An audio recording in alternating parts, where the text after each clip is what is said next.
finally, it's the mk7 GTI with the performance pack. The way this car should be spec'd out. With the manual transmission and the performance pack on an actual canyon road. I mean, this does everything it's supposed to. You can drive it just casually. You can drive it in 6th gear and worry about your gas mileage and have it be quiet and comfortable. You can do all of that. Then you can also drop it down a couple of gears, like I feel like I need to all of the time, and you can put your foot in it, and it really thunders down a canyon and feels like a lot of fun to drive. This is the car on the exterior that doesn't need to be shouty.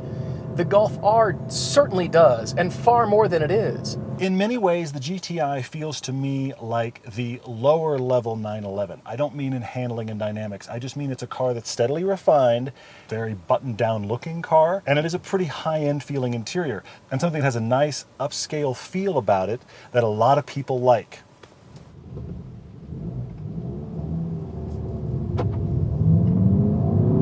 We keep recommending it on the podcast.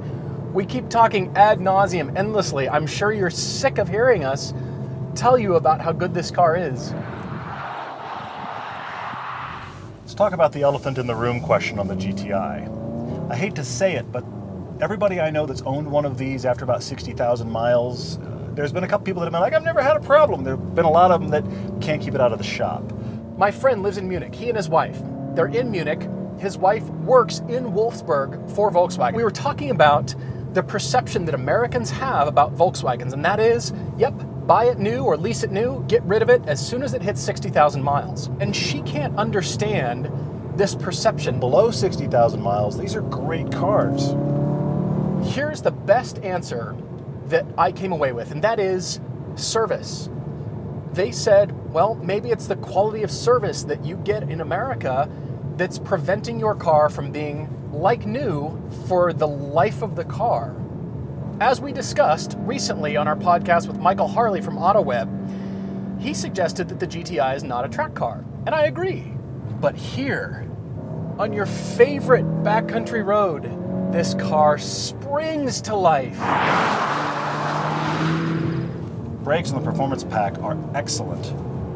God, these tires, come on, understeer. Come on, man, really? Really? It's not the car, it is the tires. I am confident of that. You can control that turbo with your right foot, you can modulate that. Still a 2-liter 4-cylinder here, but they've cranked up the boost. I mean, this has significantly more power and almost 50 foot-pounds more torque than the Mark 6, and you can really feel the power difference. It's not a mind-bogglingly fast car, but it is absolutely competitive for the other things you'd shop here. The difference is this feels a lot more high-end. That's why everybody loves the GTI. And here I would have thought the Golf R would have been this turned up to 11. And it just wasn't. I even like when you're hustling into a corner, that feedback, you get that push against the steering wheel. And the way this car's center of gravity is,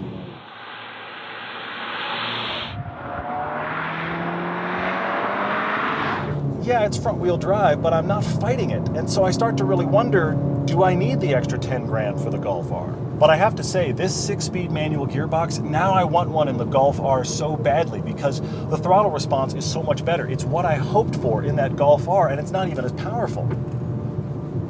I hate these tires. They just give up.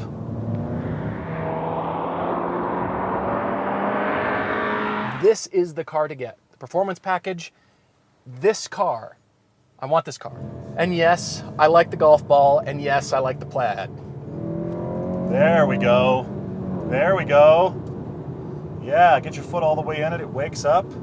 And the throttle responds so much better in this manual transmission. I want this gearbox in the Golf R. I bet you it would have won against the STI with the manual gearbox. This is a fun car like this. Tires gave up again.